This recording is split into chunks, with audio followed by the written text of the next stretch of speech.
সংবাদ সম্প্রসারণে আজ অতিথি হিসেবে আছেন ফাইন্যান্সিয়াল হেরাল্ডের সম্পাদক রিয়াজউদ্দিন আহমেদ এবং শিক্ষাবিদ অধ্যাপক ডক্টর সৈয়দ মঞ্জুরুল ইসলাম।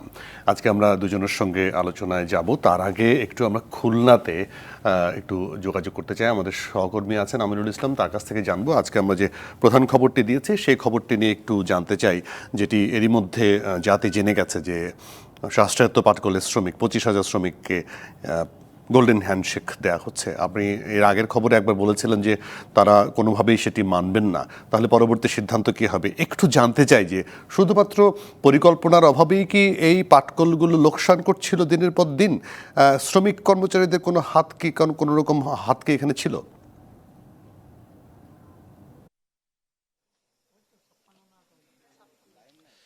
বিগত দিনের যে রাষ্ট্রায়ত্ত পাটকলগুলো রয়েছে সেগুলো শ্রমিক নেতাদের যারা দাবি সেটা হচ্ছে কি যে পরিকল্পনার অভাবে এই পাটকলগুলোর লোকসানের টানতে হয়েছে। বিশেষ করে যথাসময়ে যে পাট ক্রয়ের যে অর্থসার সেটা না দেওয়ায় ডবল দামে এই পাট ক্রয় করা হয়েছে। এবং এছাড়াও রয়েছে যে সেই দীর্ঘদিনের যে মেশিনারিজ, সেই মেশিনারিজগুলো কিন্তু উৎপাদনের সেই সক্ষমতা নাই, যার কারণে অনেক মেশিন অকেজো হয়ে গেছে এবং সেই মান্দাতার আমলে মেশিন দিয়ে উৎপাদন কার্য চলছে, যার কারণে যে প্রতিযোগিতায় যে স্থানটি চলে আসে, বিশেষ করে ব্যক্তি মালিকানাধীন যে পাটকল রয়েছে সেখানে কিন্তু তারা সেইভাবে উৎপাদন করতে পারছে না, যার কারণে লোকসানের থাকতেই হচ্ছে। এছাড়াও যেটা রয়েছে যে বিশেষ করে যে সঠিক পরিকল্পনার অভাবের কথা তারা দায়ী করছেন। এই শ্রমিকরা যেমন আছে, শ্রমিকদের দাবি যেটা সেটা কিন্তু শ্রমিকরা এই পাটকলকে সচল রেখে, লাভজনক রেখে বা তাদের বেঁচে থাকতে চায়। এখানে কিন্তু তাদের লোকসান গুণক এটা কিন্তু তারা চায় না। তাদের যে শ্রম, সে শ্রম দিবে, শ্রমের বিনিময়ে তারা অর্থ নেবে, এটাই কিন্তু তাদের দাবি। এবং তাদের যে প্রাণের যে পাটকল সেটা ভালোভাবে চলবে, কিন্তু পরিকল্পনা যারা থাকছেন তারা কিন্তু শ্রমিকরা থাকছেন না, থাকছেন যে বিজিবির কর্মকর্তা যারা রয়েছেন তাদের।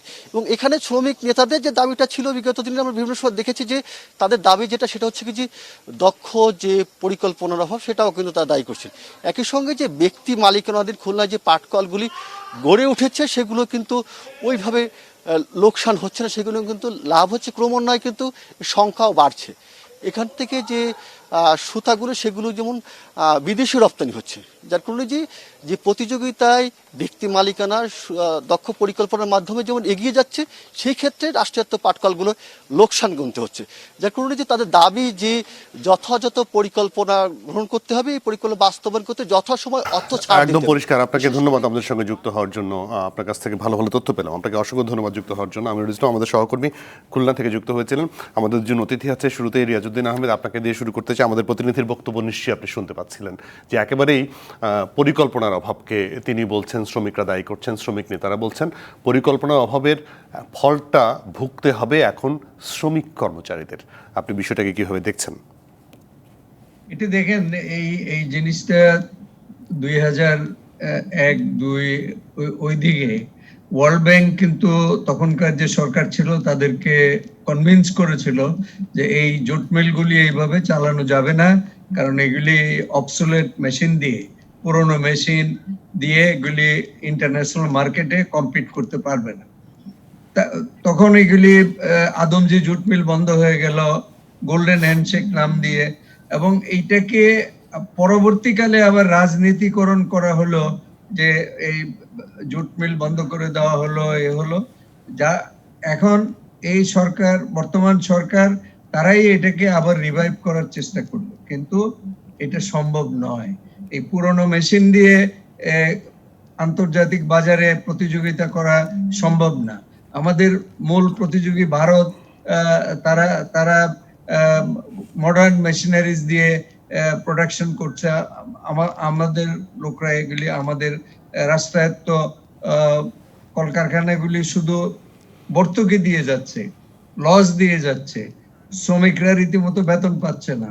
তো এখন শ্রমিকদেরকে কনভিন্স করে যদি এটাকে পিপিপির মাধ্যমে চালানো যায়, নতুন মেশিন এনে যদি এটার প্রতিযোগিতা বাড়ানো, সক্ষমতা বাড়ানো যায়, তাহলে এই পাটকলগুলি এবং আমাদের আমাদের যে গোল্ডেন ফাইবার, এইটা হয়তো বেঁচে যাবে। না হলে এটা বাঁচানোর কোনো পথ নাই। এইগুলি ইমোশনাল অবস্থার মধ্যে অর্থনীতি চলে না, এই কথাটা মনে রাখতে হবে। জি, একদম পরিষ্কার। আপনাকে ধন্যবাদ অধ্যাপক সৈয়দ মঞ্জুরুল ইসলাম। যেটি বললেন রিয়াজউদ্দিন আহমেদ, ইমোশনাল জায়গায় থাকার কোনো সুযোগ নেই, কিন্তু ইমোশনটা এখন কেন চলে আসে?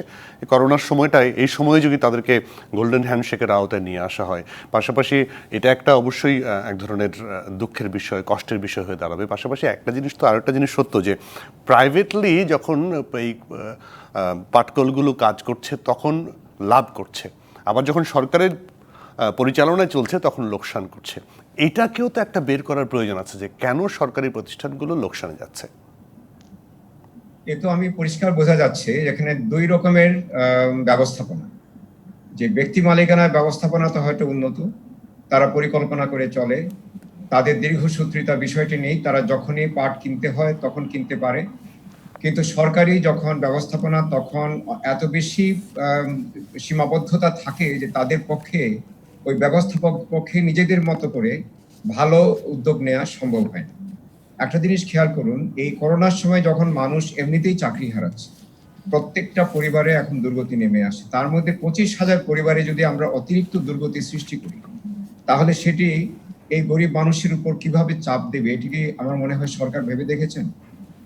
সরকার তো প্রণোদনা দিয়েছেন অনেক ক্ষেত্রে, যদি কোনো ক্রমে কিছু প্রণোদনা দিয়ে কিছু উন্নত ব্যবস্থাপনা করে এই ক্রান্তিকালটা শেষ করে যদি এই সিদ্ধান্তটা নেওয়া হতো, তাহলে একটা কথা ছিল। আমি আগেও দেখেছি গোল্ডেন হ্যান্ডশেকে যে পরিমাণ টাকা একজন শ্রমিকের তথাকথিত ক্ষতিপূরণ হতে পারে, তা কখনো হয় না।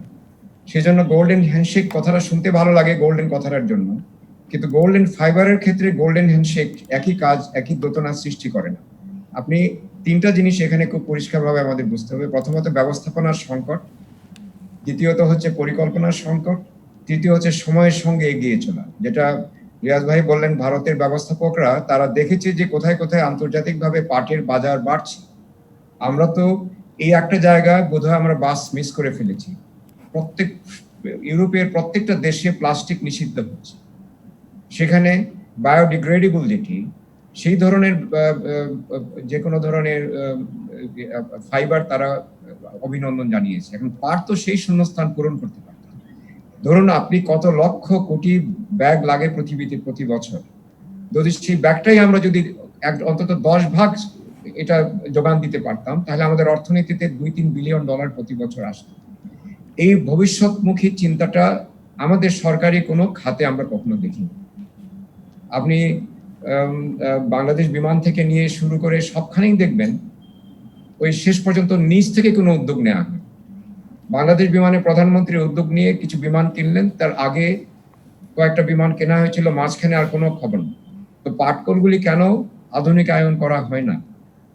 যে খাত থেকে আমাদের বৈদেশিক মুদ্রা আয় হয়, সেখানে তো আমাদের প্রচুর সুযোগ থাকে যে বৈদেশিক মুদ্রার কিছু অংশ দিয়ে সেকে একটু উন্নত করি, যাতে ওই পাটকলগুলি আরো বেশি সক্ষম হয় এবং আরো বিচিত্র ধরনের জিনিস তৈরি করে উৎপাদন করে পৃথিবীতে ছড়িয়ে দিতে পারি আমরা। এখনো সুযোগ আছে, যদি পিপিপিতে যায় প্রাইভেট পাবলিক পার্টনারশিপে, তাহলে সরকারের একটা ভূমিকা থাকা উচিত। এটা যেন আবার নতুন কোনো লুটপাটের কোনো সুযোগ সৃষ্টি না হয় সেটি দেখতে হবে। কারণ শ্রমিকদের অসন্তোষ ঠেকানোটা খুব কঠিন হবে। শ্রমিকদের পক্ষ থেকে কিছু দুর্বলতা থাকে, তাদের প্রশিক্ষণ দেওয়া হয় না, এটা আমরা জানি। কিন্তু যে মানুষগুলি অনেকটা পেটে ভাতে কাজ করেন, তাদের প্রশিক্ষণ দেওয়ার জন্য সময় কোথায় পাবে না। আমি মনে করি বিষয়টা নিয়ে সম্পূর্ণরূপ খোলামান নিয়ে বসতে হবে। আমি যদি ধরেই নেই যে পিপি ছাড়া এটা আমাদের বাঁচতে পারবো না, তাহলে তো আপনি এই অধ্যায়টা বন্ধ করে দিচ্ছেন। আপনি সবকিছু খোলামন নিয়ে বিচার করুন, সরকারি পরিচালনায় আবার সেটা নতুন করে করা যায় কিনা সেটি ভাবুন। আর যদি প্রাইভেট পাবলিক পার্টনারশিপে যেতেই হয়, তাহলে শ্রমিকের স্বার্থ রক্ষা কিভাবে করা যায় এবং সরকারের যে রেভিনিউটা আসে কিভাবে, সেটাও ঠিক ভাবা যায়। আর সমস্ত পৃথিবীতে নতুন করে বাজার সৃষ্টি করা আর নতুন নতুন পণ্য পাটে রূপান্তরিত করে, যেমন পাটের ব্যাগ যদি আমরা করতে পারতাম। পাটের প্লাস্টিক তৈরি হয়েছিল, খেয়াল আছে কিছুদিন আগে একজন বিজ্ঞানী তিনি দাঁড়ে দাঁড়িয়ে ঘুরলেন, কিন্তু এটি সরকার কোনো আগ্রহ দেখাবে না। এখন যদি পাটের প্লাস্টিকটা আমরা পৃথিবীকে দিতে পারতাম, দেখুন আমাদের কি পরিমাণ এখানে উৎপাদন। আমরা শুধু ওই গার্মেন্টস তৈরি পোশাক খাতেই আমাদের সমস্ত শক্তি সীমাবদ্ধ করে রেখেছি। ওখানে কয়েক হাজার কোটি টাকার প্রণোদনা দেয়া হবে 2% সুদে।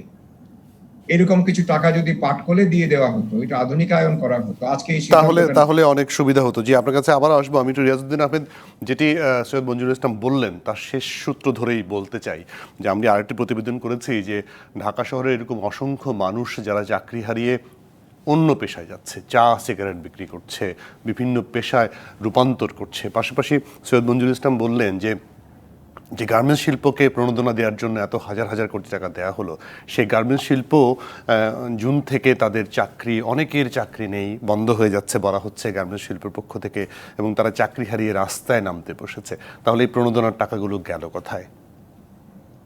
প্রণোদনার টাকা তো এখন পর্যন্ত ব্যাংক থেকে ডিসবার্সমেন্ট হচ্ছে না। কালকে এফবিসিসিআই থেকে বলা হয়েছে যে ব্যাংক টাকা দিচ্ছে না।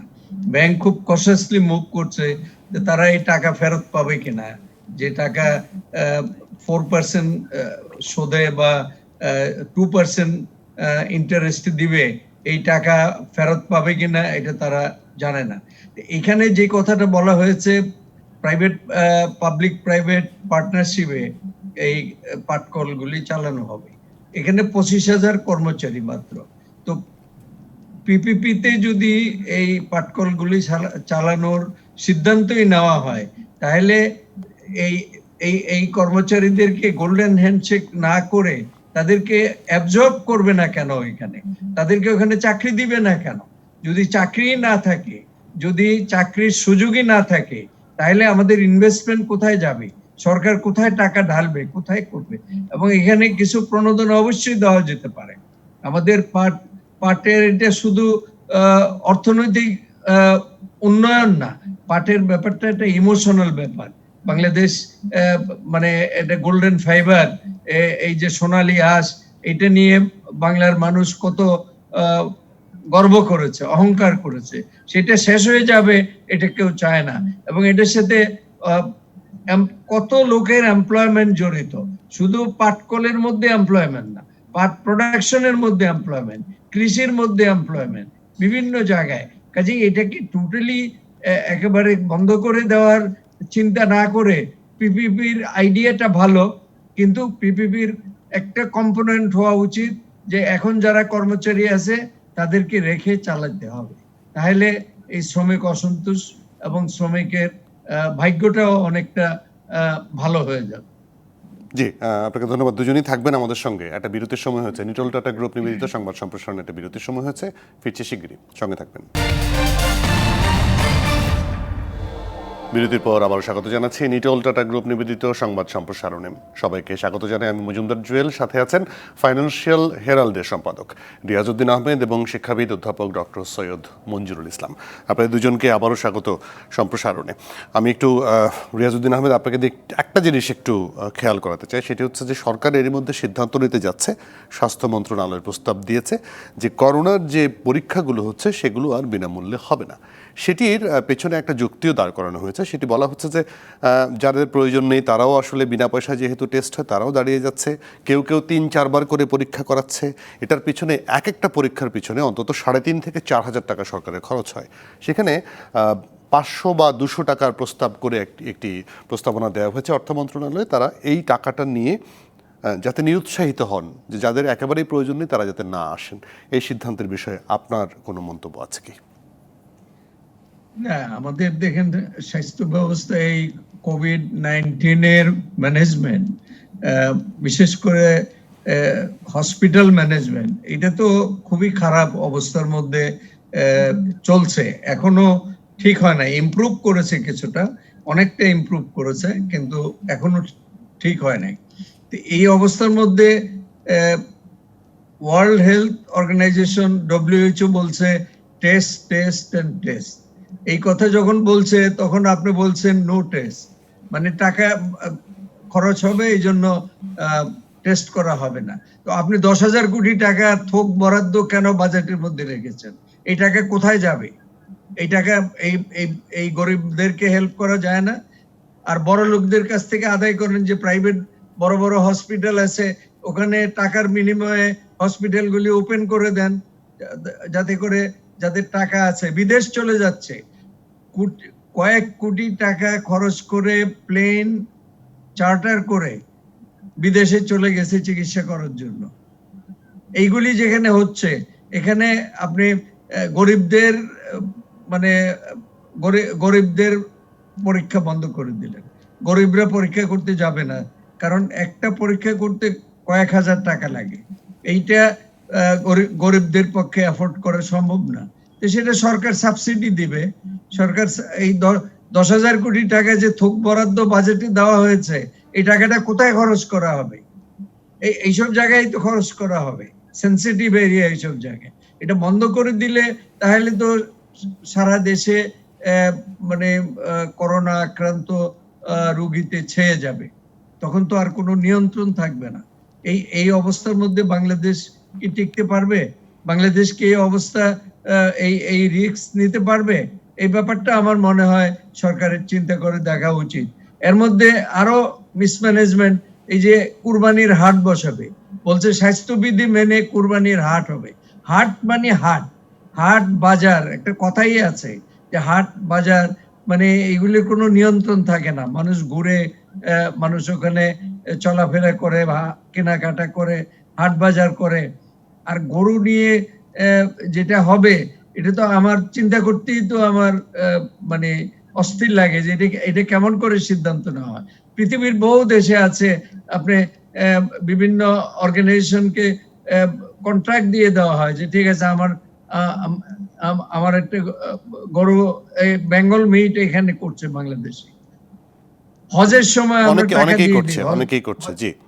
এই সময়টা আসলে এই সিদ্ধান্তটা নিয়ে অনেকে যদি এই কোরবানিটা করে দিত, মাংসটা বাসায় পৌঁছে দিত, তাহলেই ভালো হতো বলেই আপনার মন্তব্য। আপনার কাছে জি, আপনার কাছে আবার আসবো আমি। সৈয়দ মঞ্জুরুল ইসলাম যেটি বলেছিলাম আমি, যে আসলে একেবারে 3,500-4,000 টাকা নিচ্ছে না সরকার বলছে আপনি বুথে গিয়ে যদি পরীক্ষা করেন তাহলে 200 টাকা দিতে হবে, আর যদি বাসা থেকে নমুনা সংগ্রহ করা হয় তাহলে 500 টাকা। সেটি খুব বেশি, কারণ তারা সরকার যেটি বলার চেষ্টা করছে স্বাস্থ্য অধিদপ্তরে, আমি আগেও বললাম যে অনেকেই 3-4 করে পরীক্ষা করছে, যাদের প্রয়োজন নেই তিনিও এসে পরীক্ষা করাচ্ছেন। এটাকে নিরুৎসাহিত করার জন্য সে কাজটা প্রস্তাবটা করা হয়েছে। আমার মনে হয় যুক্তিগুলি আসলে সঠিক নয়।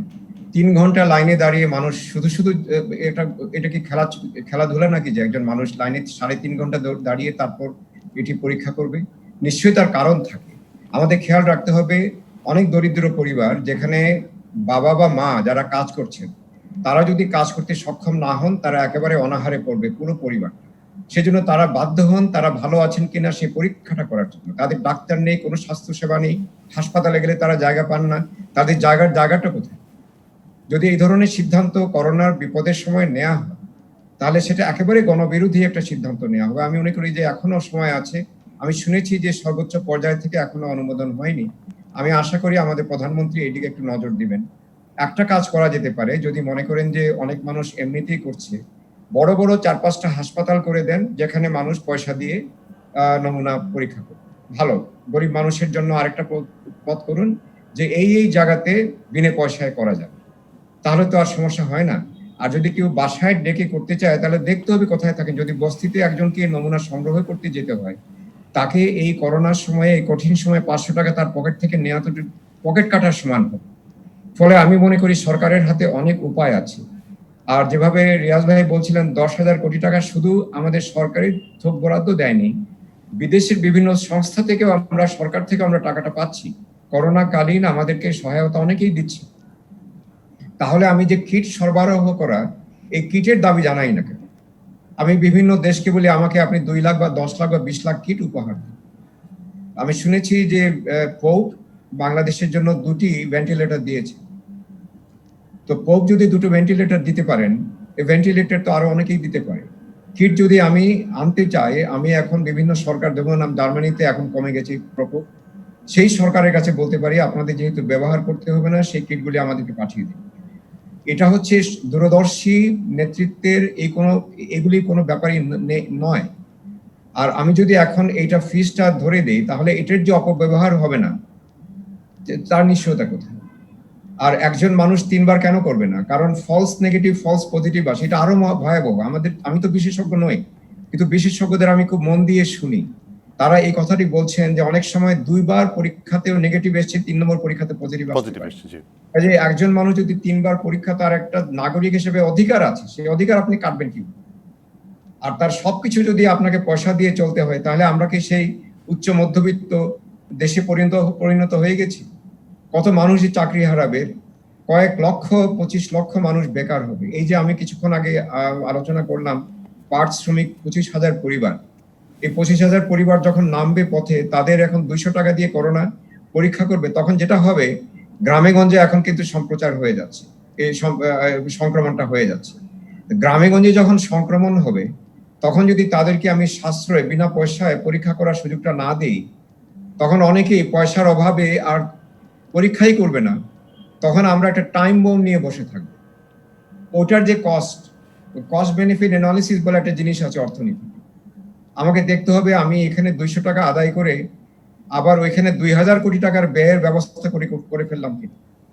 আমি মনে করি সরকারকে ঠান্ডা মাথায় ভাবতে হবে, কিছু কিছু অঞ্চলে কোনো রকম ছাড় দেওয়ার দরকার নেই, এখানে বিনামূল্যে দেয়া হোক, বরঞ্চ দায়িত্বটা সরকার নিয়ে নিক, এই টাকার সংস্থান সরকারই করুক। আর যদি ধনী মানুষের জন্য আমার একটা টাকার পয়সার প্রয়োজন হয়, তাহলে ঠিক আছে, ঢাকা শহরের ধানমন্ডি, গুলশান, বাড়িধারা যে বাড়ি বাড়ি যাবে 500 টাকা তারা দিতে রাজি আছে, দিবেও তারা, সেখান থেকে আপনি আদায় করুন। কিন্তু দয়া করে গরিবের উপর থেকে, নিম্ন মধ্য থেকে, অনেক মধ্যবিত্ত এখন নিম্ন মধ্যবিত্ত পরিণত হচ্ছে, অনেক নিম্ন মধ্যবিত্ত গরিবের পর্যায়ে চলে গেছে, তাদের উপর দয়া করে এই নির্দয় কাজটি চাপাবেন না। সময় আছে যেহেতু, আমি সরকারের সর্বোচ্চ মহলের কাছে একটা অনুরোধ রাখছি, এদিকে আপনারা নজর দিন। এই ধরনের গণবিরোধী সিদ্ধান্ত নেওয়ার আগে 3 বার ভাবুন। মানুষকে নিয়ে একটু ভাবলে আমার মনে হয় 3 বার না, ভাবতে ভাবতে হেলথ মিনিস্ট্রির লোকজন মানে এখন কি করবে আমি জানি না। এই যে লকডাউন নিয়ে ভাবতে ভাবতে ওনারা পাগল হয়ে যাওয়ার মতো অবস্থা। এই কিটের উপরে 200 টাকা 500 টাকা, এটা কি?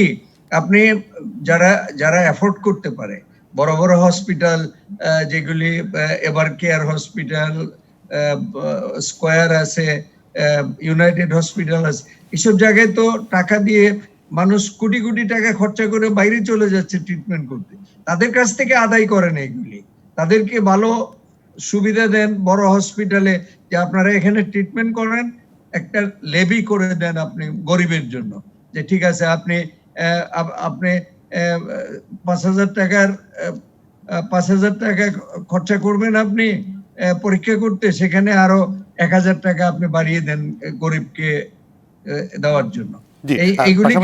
যেটা মনে হয় আপনাদের বক্তব্য থেকে যেটা পরিষ্কার বোঝা যাচ্ছে যে প্রাইভেট হাসপাতালগুলো এরই মধ্যে পরীক্ষা শুরু করেছে, বেশ কিছু হাসপাতালে পরীক্ষা হচ্ছে, স্কোয়ারে হচ্ছে, ইউনাইটেডে হচ্ছে, বিভিন্ন জায়গায় হচ্ছে, সেই যেগুলো ভাগ করে দেয়া। সরকারি হাসপাতাল তো আগেও এমনিতেই কম ইয়েতে ছিল, 10 টাকা টিকিট কেটে চিকিৎসা দেখানো যেত।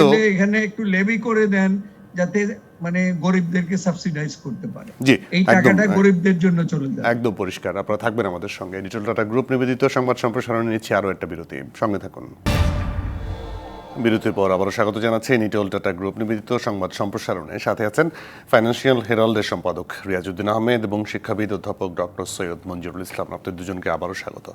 অধ্যাপক ডক্টর সৈয়দ মঞ্জুরুল ইসলাম, এবার একটু কথা বলতে চাই বিষয় কমিয়ে এবার এইচএসসি পরীক্ষা নেওয়ার একটা পরিকল্পনা করেছে শিক্ষা মন্ত্রণালয়। এখনো বোর্ডগুলোর কাছে এমন কোনো সিদ্ধান্ত যায়নি, তারপরেও আপনারা বলছেন বিষয়টি ইতিবাচক। আমার একটু জানার বিষয় যে সাবজেক্ট কমিয়ে পরীক্ষা নেবে, তাহলে কিভাবে নির্ধারণ করবে কোন সাবজেক্ট পরীক্ষা না নিলেও চলবে? না, আমি ইতিবাচক বলিনি, এটা আপনাদের সংবাদ কর্মী যিনি তিনি ইতিবাচক বলেছেন, এটা আমি বলিনি। আমি যা বলেছি এটি হচ্ছে যে আপদকালীন একটি সিদ্ধান্ত, এর কোনো বিকল্প নেই। আসলে যখন একটা দেয়ালে পিঠ থেকে যায়, মানুষকে তো সিদ্ধান্ত নিতেই হয়। বিকল্প দেখুন, একটা হচ্ছে যে আমরা আরো অপেক্ষা করব দীর্ঘদিন, ততদিন পর্যন্ত না করোনার সমস্ত প্রকোপ শেষ হয়ে যায়, তারপর আমরা পরীক্ষাটা নিব সব বিষয় নিয়ে। তাতে আমাদের হয়তো আরো 1 বছর বা 6 মাস থেকে 8 মাস অপেক্ষা করতে।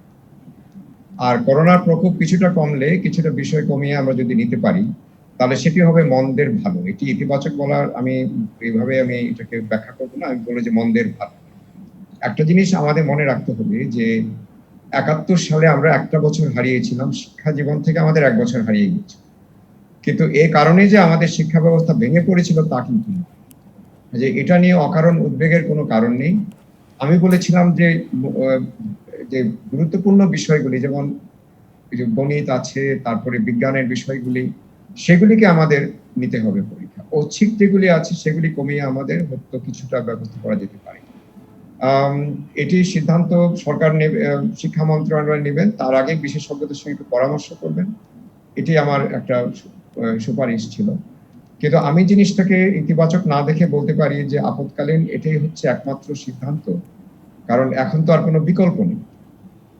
আর যদি আমাদেরকে এই বিশ্ববিদ্যালয় পর্যায়ে আবার তাদেরকে পাঠাতে হয়, তাহলে 2-3টা পরীক্ষা যদি নাও দেয়, তাতে যে তাদের জ্ঞানের একেবারে অভাব থাকবে তা কিন্তু না। আমাদের শিক্ষা ব্যবস্থাটা আপনি নিশ্চয়ই জানেন পুরোপুরি মুখস্থ নির্ভর।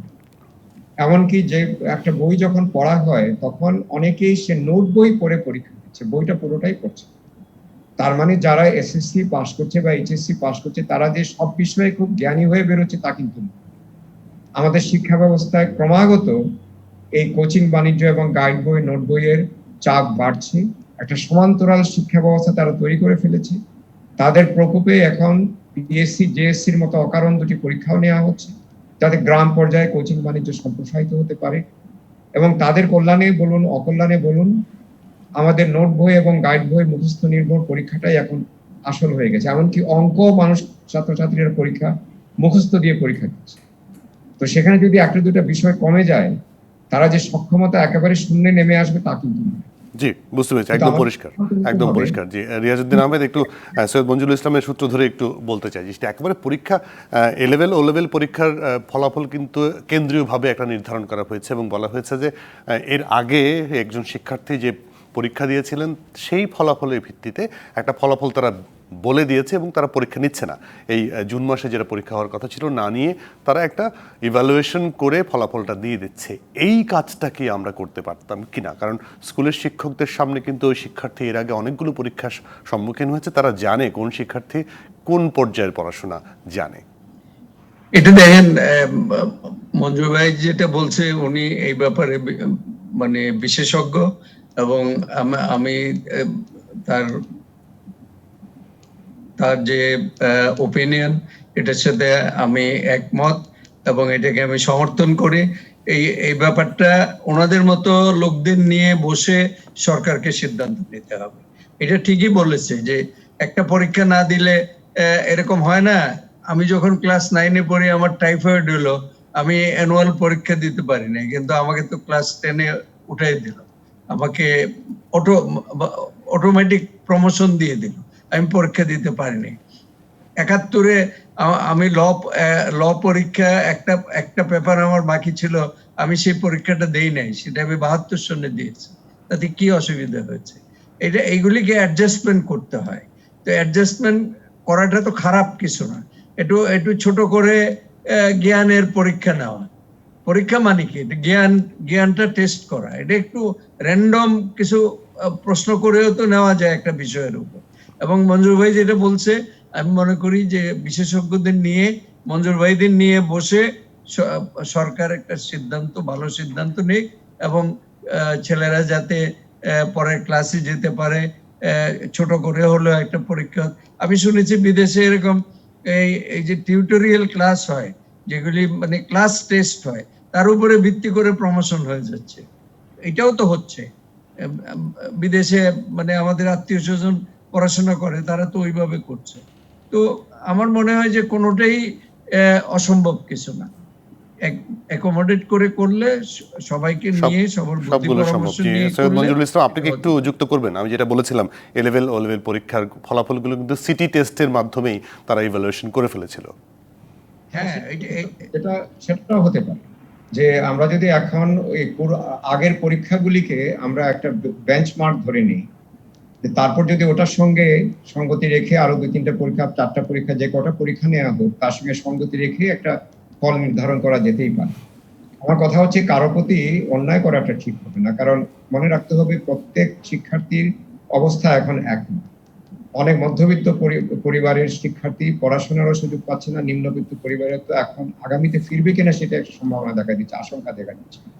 কাজে তাদের প্রতি যেন আমাদের আচরণটা সদয় হয়, কাউকে শাস্তি দিয়ে নয়, বরঞ্চ আমরা যাকে বলে একটু দয়া দাক্ষিণ্যের ক্ষেত্রে একটু মমতা দেখাতে পারি, তাতে খুব যে 19-20 হয়ে যাবে তা কিন্তু নয়। আর একটা জিনিস খেয়াল রাখুন, আন্তর্জাতিকভাবে যে সমস্ত মানদণ্ড আছে, যে 10ম শ্রেণীর ছাত্রছাত্রী 10ম শ্রেণীর যোগ্যতা অর্জন করে, বিশেষ করে গণিতে এবং ভাষায়, আমাদের দেশের 10ম শ্রেণীর শিক্ষার্থী গণিতে এবং ভাষায় অষ্টম শ্রেণী সপ্তম শ্রেণীর যোগ্যতা অর্জন।